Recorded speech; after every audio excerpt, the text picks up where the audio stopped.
People like to ask me all the time what it's like working a regular 9 to 5 while living in a car, and a lot of people assume that it's really different from living in an apartment, but it's not actually. It's almost identical to living in an apartment, except I'm in my car. I think there's a crow outside that's after my food.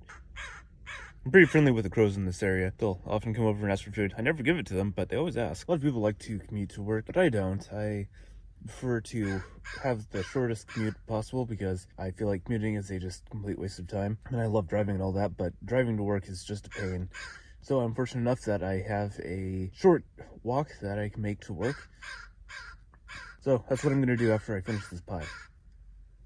I managed to walk to work and pick up my van and load the van, and my van's broken, so before we continue this video, I'm gonna have to get a new van. Alright, well, I had to change vans there. My last van had a broken step and was grounded by Amazon, so I had to swap out vans, so I'm a little bit behind, but not too much actually, because I have a short route today. So usually after I pick up my route, I come back to my car, because I don't usually load my water or food or anything like that. I pick up all my food and everything, and then I'm good to go for the day. That's one of the advantages of parking at work. I have everything I need in my car, so I can always just circle around and pick stuff up on my way out to do my route in the morning. All right, so I picked up my water and a bag of food, so I should be ready to head out for my day. I'm going to stop for lunch and I'll check in then, but this should be a probably normal length day now that I spent so much time in swapping vans and everything.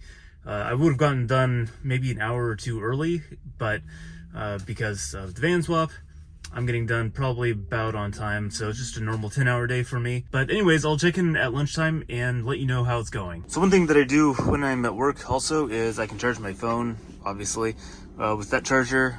There's usually enough USB ports in these vans, so I have the one for the cigarette lighter that we use with our devices, and then there's another USB port there. That's pretty common in most of these vans. They have 2 USB ports, and then I have another spare one over there. So that allows me to charge both my phone and my iPad. Sometimes I'll use that 12-volt power port on my Bluetti if I really need to charge something, but I have tons of charging when I'm at work, so this all actually works out really well. Today I'm just using solar because it's gonna be sunny out. Just got done eating lunch, and it looks like I'm actually a little bit ahead of schedule.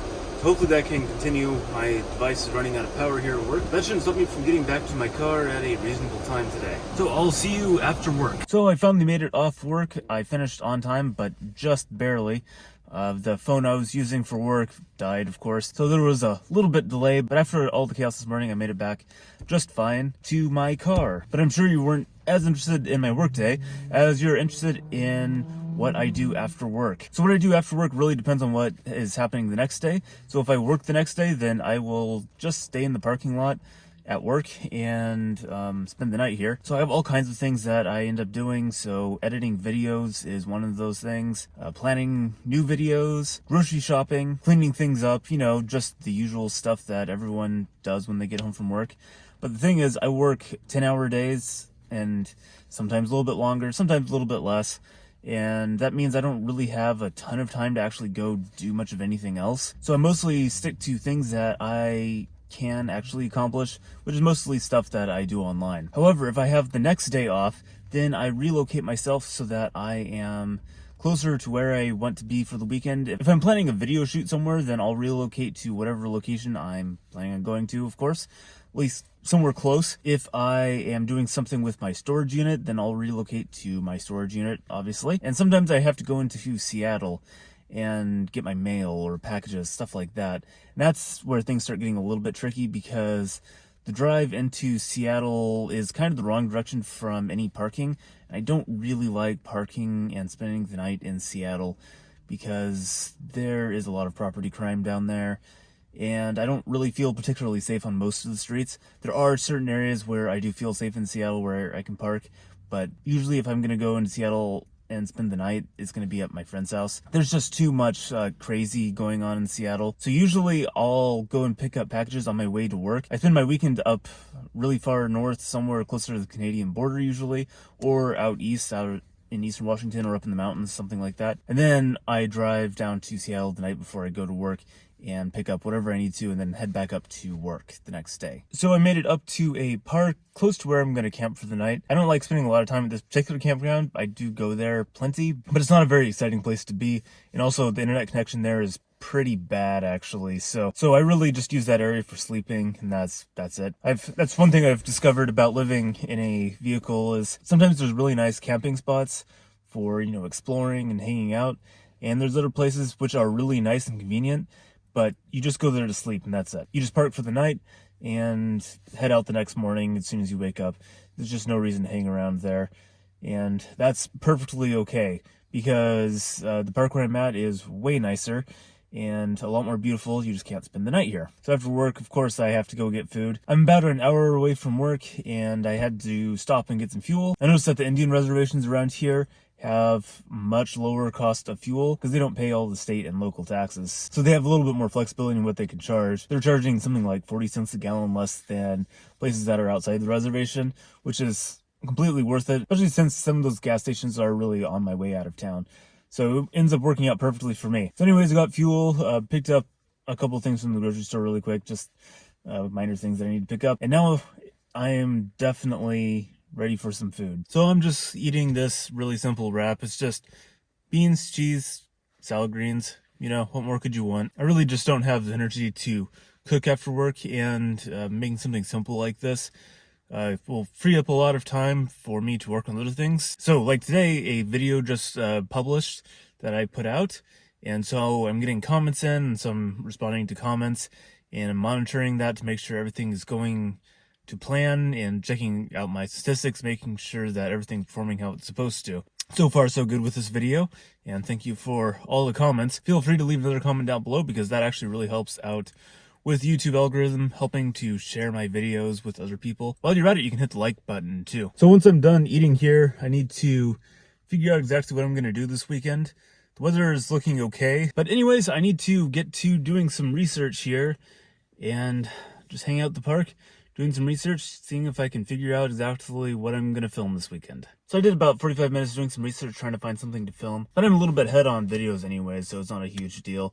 I'll probably continue in the morning when I'm a little bit more awake. Today's just about done, and I need to head up to the campground to find a place to sleep. And obviously I need to get changed out of my work clothes. A bunch of my clothes are still in the storage unit and not in the car, which is actually just fine most of the time. But occasionally I do run out of certain things like shirts and stuff. So anyways, it's time to head up to the campground and get settled in for the night. I made it to the campsite, and this is basically it. I just need to roll down my rear windows to keep the interior cool here during the night, and I'm basically set for the night. It's a really simple setup, and honestly, living in an apartment is actually a little bit more complicated. You have longer commutes most of the time. You know, it did take me about an hour, hour and a half, something like that, to get up here.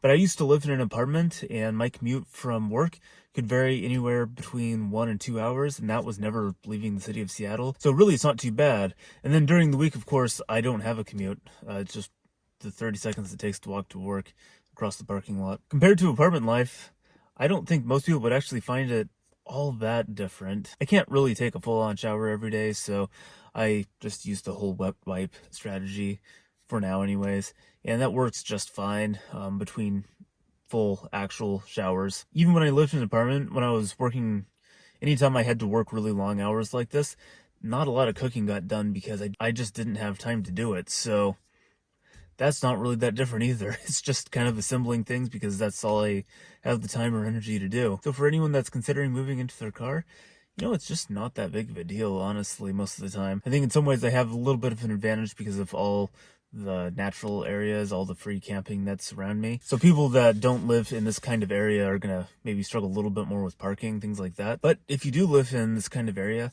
your experience probably won't be that different from your everyday life living in an apartment. Basically the same things, just you do it in a car instead of in an apartment. So I've been doing this lifestyle for over a year and a half now, living either in my car or in my bus. And I have to say, I can't imagine going back to apartment life.